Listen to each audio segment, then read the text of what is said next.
공실이 나지 않는 물건을 찾는 방법, 공실을 최소화할 수 있는 물건을 고르는 방법. 앞에 조금 뭐 겹칠 수도 있겠지만은 저 같은 경우는 뭐 상가를 매입하기 전에 어떤 임대를 채울까에 대한 걸 복수에 대한 생각을 해요. 그러니까 뭐 예를 들어서 당구장만 들어갈 수 있는 자리다, PC방이 들어갈 수 있는 자리다, 이렇게 해서 한정되게 임대를 이렇게 딱 생각하고 들어가지는 않고요. 최소한의 복수로 3가지 정도에서 뭐 4가지 정도는 복수로 이제 생각을 하고, 그러면 4가지 정도의 임대를 생각한다면 4가지 정도의 그 업종이라든가 그분들이 감당할 수 있는 임대료가 얼마일까, 시장에서 그걸 가능할까, 이런 부분을 하나로만 생각을 안 하다 보니까 4가지 정도로 생각해서 그 매입을 하거나 아니면 입찰에 들어가는 것 같아요. 그래서 이제 공실이 안 나는 방법은, 만약에 제 물건이 옆에 경쟁 상대보다, 예를 들어서 그 어떤 하나의 업종의 임대가 만약에 그 근처에서 이 수요가 10이라고 한다고 하면 제 물건의 순위가 뭐 3위 안에 들면은 공실 안 나지 않을까요?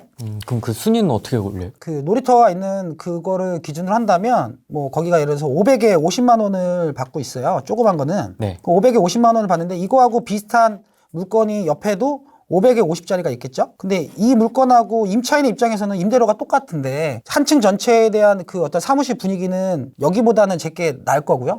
그다음 지금은 7년 전에 인테리어를 하고 지금 한 번도 인테리어 안 해서 그렇지만 그래도 전체적으로 새 거라는 느낌은 좀 있고, 근데 여기는 한 달에 주차 요금이 보통 주차가 안 돼요. 그러면 10만 원 정도가 나올 수도 있어요. 공용 주차장, 월주차 같은 거 13만 원 나올 수도 있는데 10만 원이라고 치죠. 여기 관리비는 여기에 비해서 한 달에 한 5만 원에서 6만 원이 싸요. 5만 원 정도가 싸요. 그러면은 지금 현재 차이 나는 게 15만 원이죠. 여기에다가 제가 전체적으로 구축하다 보니까 인터넷 비용을 10,000원으로 그냥 해요. 그럼 딴 데 3만 원이면 여기서 또 2만 원 차이가 나죠. 그러면 그거 말고 또 이제 관리비하고 이거 한 다음에 이 정도면은 임대료가 50만 원에 17만 원이면 제가 경쟁력 있죠. 그럼 관리비는 근데 핸들링이 안 되잖아요, 저희가. 제 경쟁하는 그런 물건에 비해서 관리비가 쌉니다. 건물이 좀 크기도 있고 그래가지고 관리비가 딴 데보다 싸서, 그럼 임차인 입장에서는, 그러니까 순위 안에 든다라는 거를 이렇게 표현한다고 하면 임차인 입장에서는 뭐 임대료가 예를 들어서 50만 원인데 임차인 입장에서는 여기서는 똑같은 데지만 그 관리비를 15만 원 정도에서 17만 원이 더, 그 다른 비용이 17만 원 정도 더 들어간다고 하면, 그러면은 임차인 입장에서는 전체 한 달에 나가는 비용으로 생각을 하실 거잖아요. 네. 그러면은 임차인 입장에서 거의 한 20% 가까이 이상은 채무권이 더 다달이 좋은 물건이 되는 거죠. 근데 저는 임대료는 똑같지만 이 여러 가지 부수적인 거 한다면 임차인은 임대료만 생각하지 않거든요. 관리비든 주차든 같이 생각하니까. 분위기도 좀 보고. 네, 그러니까 이제 임차인의 입장에서 생각을 하게 되면 재무권이 경쟁력이 있다. 놀이터 같은 경우는 지금 그래 7, 8년 동안 한 번도 공실이 없었던 거고요. 그런 이번 코로나 지금 한 2년째 이제 지속되고 있는데 뭐 그런 전화는 없었어요? 좀 뭐 임대료를 조금 해달라든지, DC를 좀 해달라든지, 좀 유예를 해달라든지. 아, 있습니다. 아, 있었습니까? 제가 보유하고 있는 물건 중에 그 헬스 복싱 하시는 분이 계신데 임대료를 조금 힘들어 하시더라고요. 그래서 제가 착한 임대는 하겠다고 시원하게 깎아드렸습니다. 다달이 얼마씩 깎아주면 이게 티가 안 나잖아요. 그렇잖아요. 그래서 확실하게 임대료를 밀리시니까 연락을 했죠. 근데 뭐 이렇게 힘들다, 요즘에 뭐 코로나 때문에 뭐 그게 안 된다, 막 이렇게 말씀하셔서 이 방법을 타개할 수 있는 방법이 뭘까? 근데 다달이 뭐 임대료가 거기가 한 400 정도 되는데 그래서 50만 원 깎아준다고 해서 이분한테 그럴 수 있을까? 그렇죠. 그렇죠. 그래서 2천만 원 그냥 한 번에 다, 그러면 코로나가 좀 잠잠할 때까지 그러면은 한 5개월, 6개월을 납부하지 마시라고. 그냥. 그러면은 그 후에는 영업 잘 하셔가지고 근데 그 후에까지 코로나가 이렇게 길게 될 줄 몰랐는데 이 정도면은 좀 코로나 괜찮을지 알아가지고 저도 이제 한 번에 시원하게 이렇게 했는데 그 후에는 이제 저한테 이제 고마워하시고, 그러니까 저는 착한 임대인하면 저는 이제 세제 혜택이 있잖아요. 그러면은 제가 2천만 원 깎아드리면 세제 혜택은 1,000만 원 정도가 있거든요. 그러면 저는 실제적으로 그분한테 제가 시원하게 이렇게 깎아드리고 세제 혜택 제가 1,000만 원 받겠다. 그러면은 사장님이 그 임대하지 마시고 코로나 잘 극복하시자고. 그러면 그분은 이제 시간이 지나고 난 다음에 감사하시고 임대료를 안 밀리시더라고요. 예. 잘 극복하셨네요. 예, 요즘에 좀 많이 오신 것 같아요. 그 장기 회원분들이 많이 느신 것 같아요. 다시 이제? 예.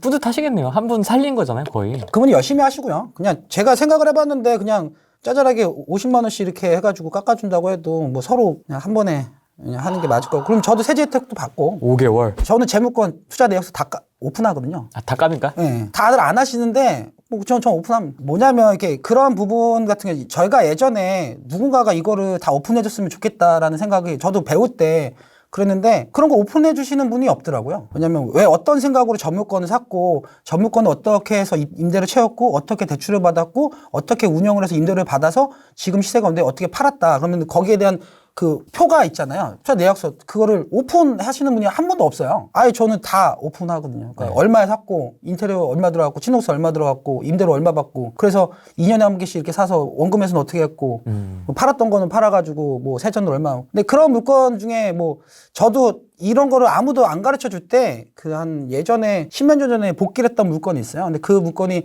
상가가 양도 차익이 없을 거라고 생각을 하시는데 그분이 2년 내에 무피를 하셨고 양도 차익이 지금 만약 갖고 계신다고 하면 그냥 세전으로 해서 120억? 120억 정도가 될 거고 그다음에 그동안에 임대료를 10년 동안 받으셨다고 하면 그게 한 50억 정도 임대료는 50에서 60억 정도 임대료 받으셨을 거예요. 저는 그거를 다 등기부 찾아보고 거의 부동산을 다 물어보면서 저도 복귀를 했던 거예요. 원래 그 물건을 제가 입찰에 들어갔었는데 투자 아이디어의 시작이 어떤 거고 왜 저런 생각을 했고 이런 부분에 대한 거를 강의 때는 하죠. 그런 다음에 이 근래에는 제 투자 아이디어가 뭐다. 이 근래는 나는 이런 투자 아이디어를 갖고 있어서 이 물건을 샀다. 그거를 이제 그러니까 매번 이제 마지막 시간 한두 시간은 맨날 바뀌는 거죠. 그래서 이제 투자 아이디어에 대한 질문을 좀 드리려고 하는데요. 제 기준이 여기 그 시청자분한테 도움이 안 될 것 같아요. 근데 이제 투자 아이디어는 얻는 방법이 상가하고 뭐 이런 거 다 틀린데 제가 투자 아이디어를 얻는 거는 비공개 스터디가 있습니다. 비공개 스터디가 있는데 이제 그 친구들이랑 비공개로 만나서 한 달에 한 번씩 만나서 그냥 공부하고 자기 발표하고 막 그러다가 거기에서 이제 실제적으로 이제 만나는 사람한테 투자 아이디어를 많이 얻고요. 그리고 세상에는 똑똑하신 분들이 많아요. 그 똑똑하신 분들이 이제 공부는 이제 혼자 해야겠지만 생각이 내 생각이 맞는지라든가 아니면 새로운 생각이라든가 뭐 이런 투자 아이디어는 그 많은 분들을 만나서 공유를 하다 보면 그게 이제 집단의 지성이 좀 위대함이 펼쳐져요. 그 다음에 이제 거기에서 이제 결국 사람이긴 한데 그러다 보면은 저는 이제 경험이 있으니까 이거에 대해서 정말 잃을 게 없겠다라는 생각이 누군가의 투자 아이디어를 다 이제 뭉쳐졌을 때 그때 이제 공격적으로 그러니까 남들의 볼 때는 공격적으로 산다라고 매수를 한다고 느끼지만 저는 잘못되지 않을 만큼만 이제 매수 욕심부리면 안 되니까 제가 할 수 있는 만큼은 매수를 하는데 그게 이제 저희 이제 스터디에서 많은 영감을 얻었죠. 예전에 오피스텔 투자는 저희 스터디에서 어떤 분이 한 분 투자 아이디어를 냈고 그 다음에 칼리오페라는 친구가 있어요. 고백TV 유튜브 하는 친구가 있는데 그 친구가 같이 그 투자 아이디어를 내서 이거 너무 맞는 거예요. 그래서 저희 이제 스터디 있는 친구들끼리 이거 너무 맞다. 그래서 다 조사를 하고 집단의 지성이 위대한 게 이런 부분이 있는데 이런 부분을 그 누구의 투자 아이디어고 누가 완성을 시킨 거는 뭐 그 칼리오페 친구라든가 그 다른 사람이어도 그거 같이 생각을 하다가 그냥 숟가락 얹은 거죠. 네. 그래서 저희 그때 가가지고 그 저희 분들이 많이 샀어요. 근데 이제 그러고 난 다음에 많이 알려졌지만 그 물건에 대한 투자 아이디어만 생각하는 것보다는 저희는 이제 전업을 하는 사람들이 많다 보니까 이후에 전에 이런 일이 있어서 이 투자 아이디어가 나온 거고 이 투자 아이디어를 하고 난 다음에 이후에는 어떻게 할 것인가에 대한 거는 저희들끼리 이제 얘기하다 보면 스터디나 아니면은 이런 모임이 저는 중요한 것 같아요. 근데 이제 사람들은 누군가 자기보다 좀 뛰어난 사람한테 뭔가를 얻으려고만 하고 막 그러려고만 하잖아요. 그러면 딴 사람들이 다 알아요. 다 아니까. 투자는 외롭거든요. 투자하다 보면 심심하고 외로운데 나이 먹고 같이 부동산 얘기하면서 같이 놀아줄 친구가 필요하잖아요. 그럼 진심을 다해서 사람을 대하고 그다음에 진심을 다해서 사람을 대하고 난 다음에 만약에 그분이 아니라고 하면 뭐 제가 아니면 되는 거니까. 아니 근데 그런 인맥은 어떻게 이렇게 뭉쳐지게 되신 거예요? 저희 스터디요? 네. 어떤 강의를 듣고 난 다음에 디프리에서 술 먹다가 그런 다음에 여기 몇 명이 술 먹다가 이제 그러면 우리 한번 스터디 한번 해볼까 해서 이제 점점 이렇게 늘어난 거죠. 그래서 이제 저희 스터디는 뛰어난 투자자고 돈이 많고 이런 게 중요하지는 않고요. 그냥 좋은 사람이면 좋겠고. 근데 이제 들어올 때 본인은 다 오픈합니다. 그런 분들 많잖아요. 막 뭐 얼마 자산가들 이런 게 아니라 등기부 까는 거죠. 뭐 통장 까고. 근데 그게 뭐 돈이 많다 적다 이런 게 중요한 게 아니라 나는 예전에 제가 아까 말씀드린 게 그거잖아요. 자기가 어떤 투자를 했고 보유하는 물건이 어떤 거를 이제 처음에 이제 자기 발표를 하는데 그때 몇 년도에 어떤 아파트를 얼마 주고 샀고 어떻게 해서 왜 이걸 했는지. 그래서 난 지금 현재 보유 중인 물건이 이런 거를 다 오픈하니까 그러면은 저 친구가 실력이 뛰어나고 이런 걸 떠나서 그냥 저 친구는 저런 쪽에 좀 잘하는구나. 그러다 보면 다 잘하는 게 다 다르고 그다음에 어디 임장을 간다라고 해도 제가 한 번 가면 저희 스터디가 20명이 넘는데 20명인데 맞네요. 그러면은 그분들이 임장 갔던 내용은 뭐 날 걸로 듣는다고 하면은 20번의 임장을 가게 된 거니까. 저는 맨날 숟가락만 얻는 사람이라 1, 2년 전에 공시가 1억 그게 다른 분들이 막 그 얘기하기 전에 저희가 몇 달 전에 그 아이디어를 해서 출발했었던 거고요. 그다음에 이제 뭐 오피스텔이라든가 저희 이제 스터디에서 이제 그 똑똑한 친구, 칼리오페 친구가 얘기했던 말 중에 다 공감했던 게 같은 아파트 단지 같은 인프라를 구성을 하는데 여기는 10매덕 하는데 이거는 4억이다. 그럼 둘 중에 하나는 잘못되지 않았냐. 근데 그때 무슨 게 나왔냐면 그 아파트에 대한 대출이라든가 뭐 전체 이게 규제가 있었죠. 그러면 돈은 유동성이 넘쳐나는데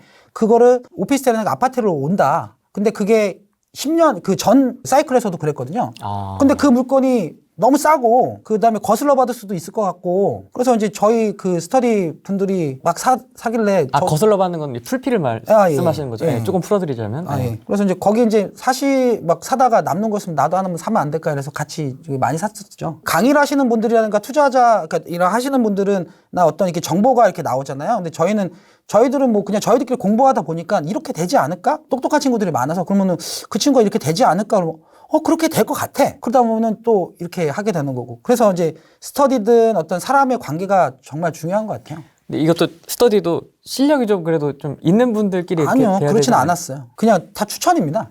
만약에 결혼이 생기면 돈이 많어 아니면 물건을 많이 갖고 잘해 이런 게 아니라 착해? 아, 착해. 자산이나 돈은 지금부터 벌면 되죠. 어차피 올바른 구조를 만들고 올바른 방향으로 가면은 부자 될 텐데 지금 부자인 게 중요한 게 아니라 착하거나 그 성격 좋은 이런 좋으신 분은 돈이 없으면 돈을 벌 수는 있지만 나쁜 사람은 착한 사람이 되기가 더 힘든 것 같아서 좋으신 분이 더 중요한 것 같아요. 그럼 저 지금 참관하고 계신 분도 스터디원 예. 착하신 분이시네. 네, 착한 분. 스터디를 조직을 하려면 각자 이제 있을 거 아닙니까? 각자 지역이나 뭐 각자 활동하는 영역에서 뭐 직장인 부동산 스터디가 될 수도 있고 뭐가 될 수도 있는데 이게 좀 그래도 맞아야 되니까 실력이나 이런 게 좀 너무 막 월등하게 차이가 나면 그것도 또 오래 유지되기가 쉽지 않잖아요. 그렇죠. 근데 그것도 그거지만 제일 중요한 거는 열정인 것 같아요. 참여를 하는 거죠. 내가 실력이 없으면 다른 부분에 대해서 난 더 많이 조사를 해가지고 뭐 우리 스터디원한테 어떤 도움이 되겠다. 뭐 이런 부분도 있을 거고. 근데 어떤 상황에서도 어떤 누군가는 희생이 분명히 필요하죠. 나는 여기서 베풀기만 하는데 난 받을 게 없다. 이렇다고 하면은 그 모임은 그 오래 지속되기는 솔직히 쉽지 않죠. 내가 할 수 있는 한계에서 어떤 도움이 될 수 있을까를 많이 노력을 해야지 그 모임이 오래 가는 것 같아요. 스터디는 몇 년 정도 되셨어요? 지금 7년, 8년 된 것 같은데?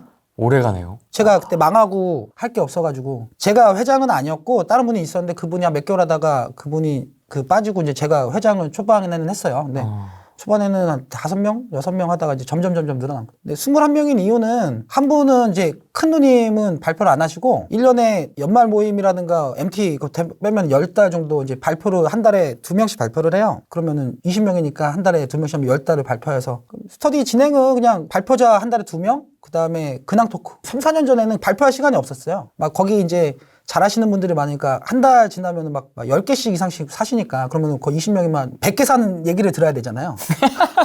그러니까 5개씩 샀다고 치면 20명이면 100개 산 얘기를 들어야 되니까 그냥 근황 토크 하다가 뭐 한 4시간 끝나고 막 그런 적도 있고. 무슨 과자도 아니고 엄청납니다. 그때는 막 그랬던 시기가 있는 거죠. 그 지금도 그 스터디 할 게 계속 나오나요? 네. 요즘도? 사실 지금 뭐 규제니 뭐니 해서 지금 꽉 손발이 묶여있는 다주택자분들이 많으신데 돈이 없어 그렇지 뭐 돈 되는 거는 찾으면 있죠. 전업 투자한다고 해서 만약 아무것도 안 할 수도 있지만 그래도 항상 그때 최선에 대한 부분에 대한 물건을 찾아내서 하는 거죠. 그냥 아니면은 뭐 다 돈 많으니까 그냥 뭐 안 해도 되고 그러니까 조급함은 없어서. 예. 저번 주에 그 스터디를 했어요. 발표하고 이제 한 분 그 형님 징기스칸 형님이라고 이제 그 형님은 이제 공장 이글레의 공장 그 낙찰 받아가지고 몇 개월 만에 파신 얘기 뭐 그런 얘기 이제 발표하고 저는 상가 저 발표하고 다음 달에 또 이제 발표하고. 어디가 오를까요? 뭐 이거 살까요? 이러지 마시고 빨리 스터디를 만드십시오. 끼리끼리 모이셔가지고.